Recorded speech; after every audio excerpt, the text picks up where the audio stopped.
Hello, তো আবার চলে এসেছি আমি একটা নতুন ব্লগ নিয়ে। আর ব্লগের স্টাইল না মারলে হয়? ব্লগে না, আসল জীবনে আমি এখন অনেক স্টাইল মারছি। আমার দুটো ডানা মনে হয় কেউ খুলে দিয়েছে, আমি এমনভাবে উঠছি, তাই উঠতে উঠতে চলে এসেছিলাম কেজিএফ একটা ক্যাফে বা কিছু একটা ছিল। যাই হোক, আমার বান্ধবী আমারে নিয়ে এসেছিলো। আর এখানে ফটো তোলার সেকশন চলছিল। ওদের হয়ে যাওয়ার পরে আমি অনেক ফটো তুলেছি। আর এখানে ফার্স্ট মোমো অর্ডার করা হয়। মোমো টোমো খাওয়ার পরে ওদের অর্ডারটা তো তৈরিই করেনি। বা আমরা আধ ঘন্টা ধরে বসে আছি, ওরা তৈরিই করেনি। তারপরে পরে আবার তৈরি করে, আরও আধ ঘন্টা আমরা বসি। ততক্ষণ আমি একটু পাট মেরে নিই ভিডিওতে। তারপরে আমার বান্ধবীর আবার নুডলস চলে আসে, আর এদিকে দাদা খেতে থাকে, আর এদিকে ভিডিও বানাতে থাকে। এই করতে করতে স্যুপটাও একটু ট্রাই করে নিল মোমোর।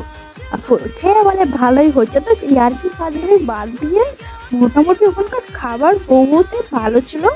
আমার খুবই ভালো লেগেছে পার্সোনালি, কারণ আমার কোথাও খাবার সহজে পছন্দ হয় না।